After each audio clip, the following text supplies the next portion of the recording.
However, first thing I want to address is the bantha in the room. People are still going on about the sexist angle about how REY is overpowered and whiny. I seriously have filtered it out, but I know it's still going on. Yeah. Look. Yeah. Look. There's girls in our treehouse. That's all it is. No, I don't know what it is. No, I don't get it either, because she's not overpowered. But I'm not going to go there. I'm not going to overanalyze this. I'm not going to stress over it. Except to say, you've got issues. You have got bigger problems than a girl being cool in a movie. Yeah. If you don't have bigger problems, find some. We could make you a list. I could make you a list of bigger problems you can worry about. Yeah. Than a girl being awesome in a movie. Yeah. In a movie set in the galaxy far, far away in the space. It's a movie about people hitting each other with laser swords. Yes. Let a girl and hit moving rocks with their brains. Blows my mind. People obsess over this and are willing to argue all night. And that I have been willing to argue all night. Grow the fuck You shouldn't have to. up. You had something to say about this. We can get into that later, actually. Let's do the spoiler-free part first. No, let's go spoilers all out. No, I would say we do the spoiler-free part, and then you can mark the time so people can... Go ahead.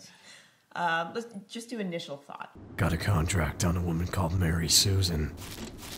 Trying to find her, and I think I know where we can. You have got bigger problems than a girl being cool in a movie. Yeah. If you don't have bigger problems, find some.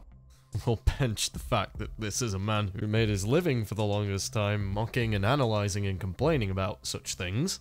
It's sad to see Spoony's once immeasurable insights, funny quips, original thoughts, and critical processing abilities so hampered by his own hubris. The Spoon Man helped myself and many others over the years when he was active personally by creating his own world in his reviews that many can go back to time and time again, and they are endlessly entertaining. I do hope you come back to us better and not worse sometime, Noah. But oh heavens, is he just flat out wrong here? We all know what the issue is. To me, it seems absolutely obvious what REY is. You wouldn't have so many people feeling the need to automatically defend her. When people express even the slightest bit of incredulity. So what is it? A lot of the dislike for the new Star Wars films stems from what many feel to be a character forced into an inadequate space and nothing more than what truly feels like a pandering prop. I want you to sit here and really think about something. If this character REY was not in this movie, would it be different? She, whilst being the alleged main character and being the main protagonist, is an entirely passive and reactive character. The theory goes that we have three types of characters in writing: passive, reactive, and active. Now, Mary Sue is a character archetype, and it's a loose definition, it's more of a meme, but it's a token of bad writing. Since there's no concrete definition of what this term means, the best we can do is capture the way it's used. Since there's no consensus on a precise definition, the best way to describe the phenomenon is by example of the kind of character pretty much everyone could agree to be a Mary Sue. These traits usually reference the character's perceived importance in the story, their physical design, and an irrelevantly overskilled or over-idealized nature. The prototypical Mary Sue is an original female character who obviously serves as an idealized version of the author mainly for the purpose of wish fulfillment. In this case, we could say that the author is the politicized demographic that this character is obviously trying to pander to. Alright? They are exotically beautiful, often having an unusual hair or eye color, and have a similarly cool and exotic name. They are exceptionally talented in an implausibly wide variety of areas and may possess skills that are rare or non-existent in the canon setting. They also lack any realistic, or at least story-relevant, character flaws. Either that, or their flaws are obviously meant to be endearing. The canon protagonists are all overwhelmed with admiration for their beauty, wit, courage, and other virtues, and are quick to adopt them as one of their true companions. Even characters who are usually antisocial and untrusting. If any character don't love them, that character gets an extremely unsympathetic portrayal. Grow the fuck. You shouldn't have to. They have some sort of close relationship to the author's favorite canon character, Their love interest, illegitimate child, never before mentioned sister. Other than that, the canon characters are quickly reduced to awestruck cheerleaders, watching from the sidelines as Mary Sue outstrip them in their areas of expertise and solve problems that have stymied them for the entire series. Electrical overload. I can fix that. Coolant's leaking. Try transferring auxiliary power to secondary tank. I got it. This hyperdrive blows are going to be pieces of us in 3 different systems.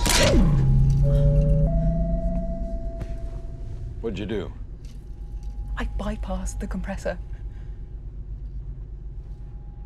Huh. This is starting to sound like anyone? Is this starting to sound like something that is well documented and very broadly and generally criticized? Anyone? Suspension of disbelief. We are to believe that a scavenger in a desert that can barely afford food is an impossibly learned and skilled pilot and fighter and has access to superpowers that in all established continuity require years of training and skill. And this goes against what we are presented with. Now, I can believe this character may have needed to learn how to fight to survive. But remember, this is still a random civilian. She's extremely unlikable, cold and aggressive toward other characters, and yet those same characters' reaction to her is eternally positive, and they will go out of their way to help her for no reason at all. And this again strikes me as a very odd thing. REY also never bleeds. We can look at extremely skilled characters like Batman or Geralt of Rivia. These characters have extremely high success rates in their endeavors, however, they are not completely infallible. They don't always make the right choices, and they most certainly are allowed to bleed, despite their years of training that gave them access to such a high level of skill. Or we can look at characters that aren't perfect, but just lucky, such as Indiana Jones or Nathan Drake. They get away with things, but they stumble while they do them. These characters still mess up from time to time, but we never see any of this from the character of REY. In Conversations, for instance, instead of admitting that it's stupid plot logic to have Kylo Ren be defeated by this character REY, defenders started to say, well, maybe this other character, Kylo Ren, is not as skilled as we were led to believe. This is seeing a forest for its lampposts. You completely miss the point when you do this, and the pressure flip doesn't quite work. So a knight with a laser sword and superpowers should be able to take out someone whose only training has been scavenging around in the sand with a stick, and who learned about the Force a couple of hours, if not a whole hour earlier. I have no problem with REY possibly winning in a fight against mooks, but her defeating a far more skilled character is very silly. And so easily, I might add. You want me to be entertained, but I just can't suspend my disbelief. It's very weak justification. This isn't a skilled or powerful woman. This is a hack. Even Superman had to get used to his powers in his Smallville years. Despite REY's hacking of the rules, REY is somehow the centerpiece of the film when actually, you could remove her entirely from the story and not an awful lot would change. She's completely forced into a film where she does not belong. She's just a prop. She has no personal stake in this film or in any of the events that happen, and despite her ability to overpower all obstacles unscathed, events happen to REY. She does not instigate or cause anything of her own volition. So REY is a Superman with no ambition or investment in anything that is happening. Here is the plot of The Force Awakens. Finn decides he doesn't want to be a stormtrooper anymore. He runs away. He finds a spaceship. He meets to go to a rebel base, which gets attacked, so a retaliation attack happens on an enemy base. That's the story.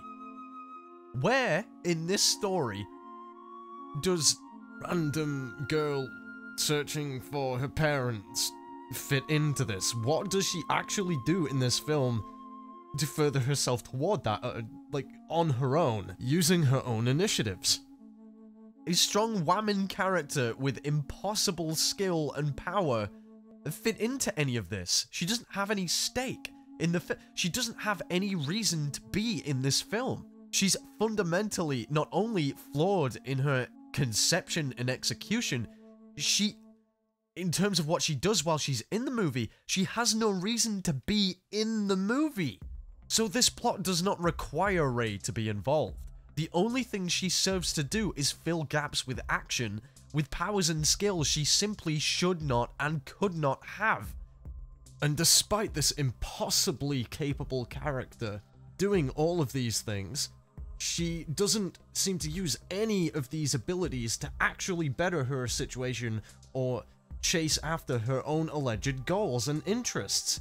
She's dragged around and in places she clearly doesn't want to be, and dragged into things she had no reason to be dragged into. And I know that it is just a silly film, but we should demand more from our entertainment. That's what people's problem is with this character. It's not the fact that she has a vagina. She could just do this stuff. Just instantly. Yeah, no training required. Nothing. It takes away from the character. It takes away from the message of the movie. I have not seen the new Star Wars film, and I don't think I'm going to. There is no character arc for this character. They don't learn anything about themselves. They don't improve themselves in any way. The only progression is incredibly superficial. It's not that we need to grow up. In fact, I'd argue that the use of this character as a prop and just the plain bad and inconsistent writing is incredibly childish in of itself. Now, some people will say, you know, it's a fantasy. That doesn't mean it doesn't then have to be internally consistent. And what a lot of people do when they misinterpret what fantasy means, okay? So fantasy fiction is a genre, okay? That doesn't mean that the fantasy is your projection fantasy. Fantasizing and fantasy as a genre and the noun, the verb, have different meanings, okay? Doesn't mean anything goes, and if it does, it has to be internally consistent, which this is not. This also is not a comedy. We are supposed to take this seriously. Okay, the genre of fantasy is not necessarily wish fulfillment. Not every story has to be wish fulfillment. You know for a fact that there's a complete double standard going on here. If Rey was a man who could just do these things from out of nowhere, you'd be sat there tearing your hair out about how dumb this movie really was. So this is a character who everybody likes, no matter how frumpy or cold she is, instantly skilled with a weapon that requires mastery, instantly powerful with power that requires mastery, has any skill the plot demands on the spot, regardless of how far-fetched, ignoring prerequisites of prior knowledge. I'm going to play a clip from a user called the Dishonoured Wolf, and he pretty much summarizes exactly why people are so annoyed by this character. Thrown out the window. And Rey. Fucking Rey. This is the worst character I've ever seen in this series. This is the worst character I think I've ever seen in film. She is an irredeemable Mary Sue who never earns it. I can't possibly be compelled by a character who goes through no training, yet bests the hero of the series. Keep in mind, these past couple films have taken place over a time span of days. Days! She didn't even believe in Luke Skywalker a week and a half ago. Yet now she's better than him without training from anyone? She knows how to use the Force despite never hearing of it or seeing it in use? At least, Luke saw Obi-Wan use the Force in the first film. We saw him training on the Falcon. We had the whole movie of him training under Yoda. Yet Rey just gets a pass? She doesn't have to deal with any of the trials Luke has. She does the same thing in this movie that he did in Empire, yet comes away unscathed without a single repercussion. How am I supposed to care about a character who has had everything handed to her on a silver platter? How can I relate to a character that goes through nothing? Luke lost friends and family. He lost his hand. He was broken when Vader revealed himself to be his father. Rey went through what? Losing parents she never knew in the first place? Losing Han Solo, who she knew for a day? She can fly ships she's never been in before. Use a power she didn't believe in the day earlier. Best not only a pupil of Luke Skywalker in combat, but can best Luke himself. Can use the Force to clear away half a mountain with ease when Luke struggled to lift an X-Wing, and can accomplish all of this in a time span of less than a couple weeks. Luke took years of training between A New Hope and Return of the Jedi. He took years of character development to become the hero we all know and love. Rey just instantaneously has everything she needs. She's conveniently smarter than Luke when it benefits her. Luke has to have a fucking talk with Yoda in this movie because apparently his character has gone so far down the shitter and Rey just gets off scot-free. On top of that, the writing in this film is simply dreadful, relying on plot conveniences and deus ex machinas throughout the entire experience. There never once felt like there was a moment of risk. Nothing bad happens to the main cast. Whenever it looks as though someone's in danger, something happens to fix it. Be it BB-8 controlling an ATST, fat Asian bitch knocking Finn out of the way, the hacker guy showing up at the rescue at precisely the right moment. The list goes on